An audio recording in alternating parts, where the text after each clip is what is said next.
Itong mga magsasaka na to, actually, grupo to, bahagi pa lang sila ng mga magsasaka. Napakarami nito. Over hundreds to na dapat inaward sa kanila yung CLOA. Inaasahan nila kanila yung lupa. Ang nangyari dito, merong mga masasamang loob na nameke at na-issuean sila ng title.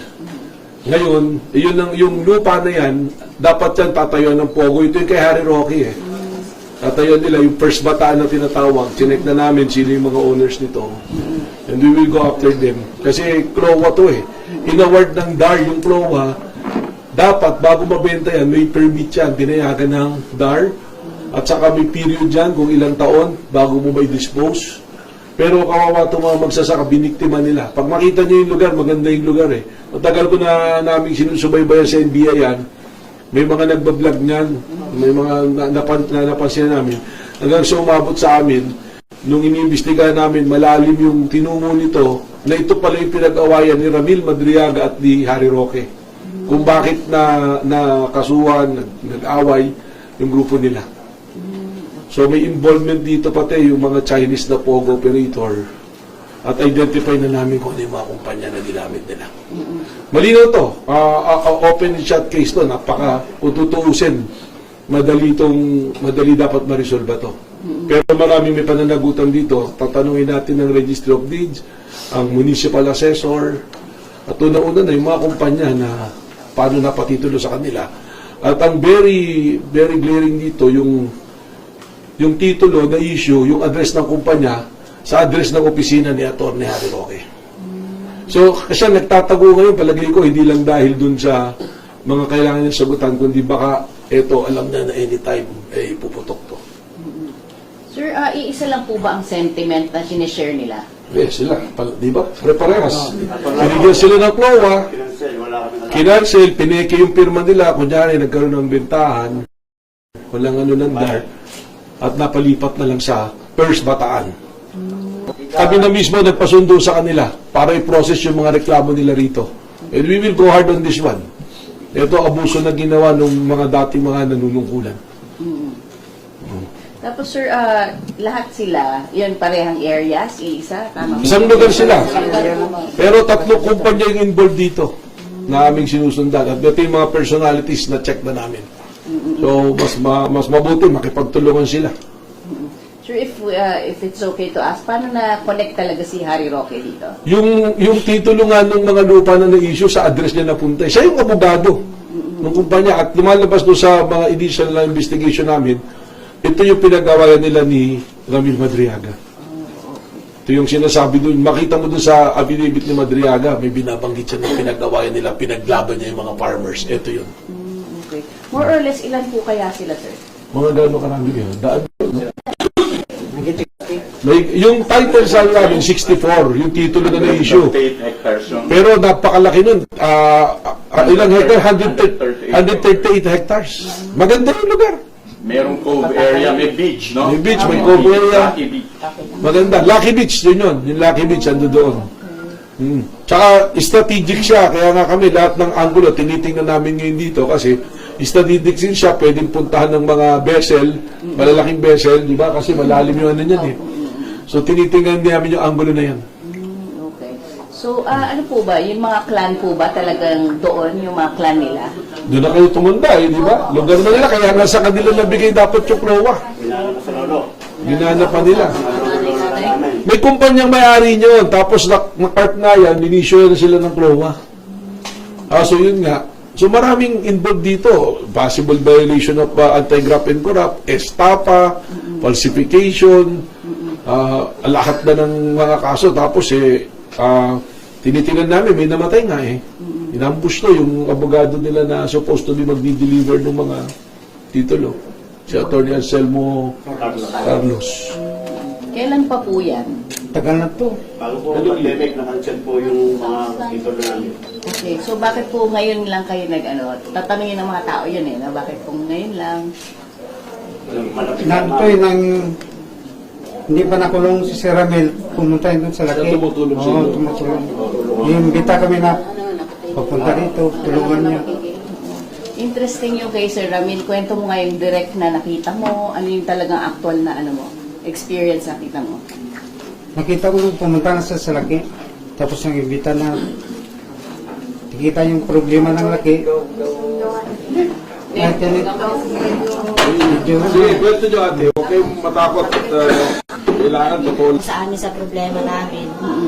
Bali yung abogado po namin, yun po na ano niya si Sir Ramil, siya yung ginawa niya para daan, para makatulong po sa amin.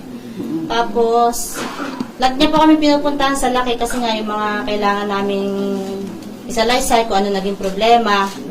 Hanggang sa po, tapos na po yung summer noon, nabalitaan na lang po namin na hinuli siya. Pero kahit na nasa kulungan po siya, patuloy pa rin po yung komunikasyon nila sa amin. Hindi po siya tumitigil. Lagi po siyang updated na hindi niya po kami pababayaan. Lahat ng gagawin niya paraan para makatulong siya sa amin. Ginagawa niya po. Hanggang ngayon po, daman-dama namin na lagi siyang nandiyan kahit nasa kulungan po siya. Ano po sinasabi niya sa inyo? Anong pangako niya sa inyo? Yun po, sabi niya, wag kayong bibitiw. Basta, wag kayong aasa na sa iba, sa mga pangako na iba, na sa mga, kung halimbawa kung sinong makipag-usap sa inyo. Basta ako, nandito lang, gagawin ko lahat ang paraan para mabawi niyo yung mga lupa niyo. Si Harry Roque naman po, nakikita niyo ba? Or anong alam niyo sa kanya? Ang alam po namin, nasa ibang bansa siya. Dito sa kasong to, anong pagkakaalam yung involvement niya? Ang naging minsan po kasi namin siyang namit eh. Pumunta na siya. Oh, minsan po, minsan isang beses. Okay. Miniting niya kami. Pero hindi ko naman po alam kung ano yung talagang napag-usapan. Anong pakilala niya? Siya ba yung, anong pakilala niya sa inyo? Hindi naman po siya nagpakilala sa amin. May pinapunta na po kami sa isang lugar. Tapos sabi niya, darating nga daw si Harry Roque. Hindi ko naman po alam kung sinong Harry Roque yun. Nung naano lang po namin, nakuha namin yung mga certified true copy namin. Nakita namin yung title namin. Nabili na ng First Bataan. Tapos nung nag-ano na kami, naka-address nga po kay Harry Roque. Cancel na po lahat.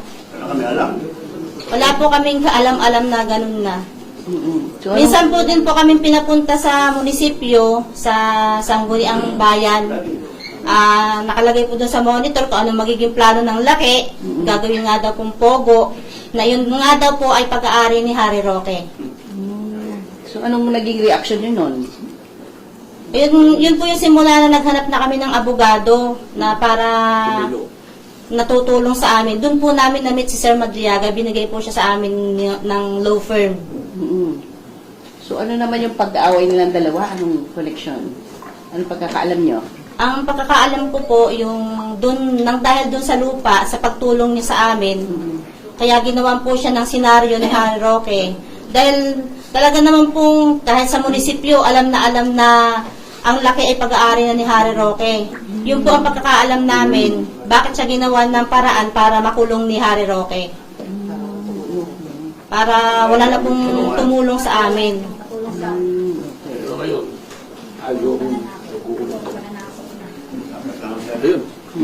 Yun na muna.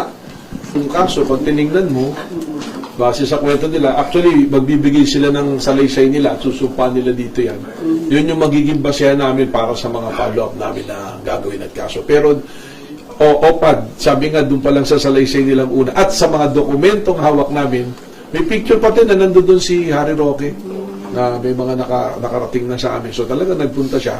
At yung sinasabi ni Nanay kanina na pinag-awayan nila, yun din yung isang anggulong sinasabi ni Madriaga dun sa kanyang binigay na affidavit na kanyang inilabas kung bakit sila nag-away at sabi may trap-up cases nga sa kanya ng kidnapping.